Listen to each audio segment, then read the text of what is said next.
Hello friends, ആമസോണിന് ഒരിക്കലെങ്കിലും purchase ചെയ്യാത്ത ആൾക്കാരുണ്ടാവില്ല അല്ലേ? ഞാൻ കഴിഞ്ഞ കുറച്ച് കൊല്ലങ്ങളായിട്ട് ആമസോണിന് റെഗുലറായിട്ട് പർച്ചേസ് ചെയ്യുന്ന ആളാണ്. അപ്പോൾ പലർക്കും അറിയാത്ത കുറച്ച് ട്രിക്സ് ഉണ്ട് നമ്മൾ പർച്ചേസ് ചെയ്യുമ്പോൾ. നമ്മൾ ഏതെങ്കിലും ഒരു പ്രോഡക്റ്റ് പർച്ചേസ് ചെയ്യുമ്പോൾ നമുക്ക് ഡിസ്കൗണ്ട് കൂപ്പൺസ് കിട്ടാറുണ്ട്. മീൻസ് കാർഡ് ഡിസ്കൗണ്ട്, അല്ലെങ്കിൽ ആമസോൺ പേ UPI ഡിസ്കൗണ്ട്, അതുപോലെ തന്നെ. അപ്പോൾ അത് നമ്മൾ യൂഷ്വലി ശ്രദ്ധിക്കാത്ത ഒരു കാര്യമുണ്ട്. ആമസോണായിട്ട് തന്നെ ഡിസ്കൗണ്ട് കൂപ്പൺസ് തരാറുണ്ട്. അത് പക്ഷെ നമ്മൾ കണ്ടെത്തണം.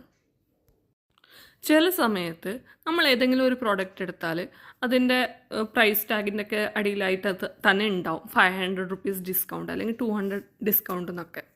അപ്പോൾ ആ കൂപ്പൺ അപ്ലൈഡെന്ന് വരുന്ന ആ ഭാഗം, അപ്ലൈ കൂപ്പണിന് വരുന്ന ഭാഗം, അതാണ് നമ്മൾ യൂസ് ചെയ്യേണ്ടത്.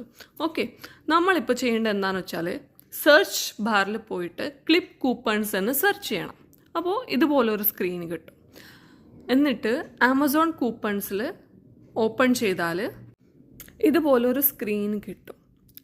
ഇതിൽ എന്താ ഉള്ളതെന്ന് വെച്ചാൽ പല പ്രോഡക്റ്റ്സ്, അതിൽ ആമസോൺ നമുക്ക് തരുന്ന ഡിസ്കൗണ്ട് എത്രയാണ്, നമ്മളിത് പർച്ചേസ് ചെയ്യുകയാണെങ്കിൽ ആമസോണിൽ നിന്ന് നമുക്ക് കിട്ടുന്ന ഡിസ്കൗണ്ട്.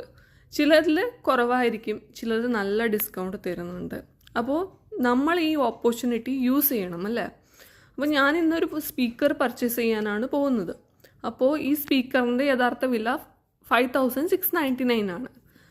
പക്ഷേ ഈ കൂപ്പൺ നമ്മൾ അപ്ലൈ ചെയ്താൽ നമുക്ക് 1000 റുപ്പീസ് കുറഞ്ഞ് കിട്ടും, അതായത് 4699. അതുപോലെ തന്നെ പല പ്രോഡക്ട്സിലും കൂപ്പൺസ് അപ്ലൈ ചെയ്യാൻ പറ്റും. നമുക്ക് കുറച്ചൊരു ഇപ്പോൾ ഒരു 15,000 ഒക്കെ ഉണ്ടെങ്കിൽ 1000 റുപ്പീസ് 2000 റുപ്പീസൊക്കെ കുറഞ്ഞ് കിട്ടിയാൽ നല്ലതല്ലേ? അടുത്തൊരു ട്രിക്ക് പറയാൻ പോകുന്നത്, നമ്മുടെ ഈ ആമസോൺ ആപ്പിൻ്റെ ഏറ്റവും താഴെയുള്ള മെനു ഓപ്പൺ ചെയ്താൽ അതിൽ ഡീൽസ് ആൻഡ് സേവിങ്സ് ഓപ്പൺ ചെയ്യാം.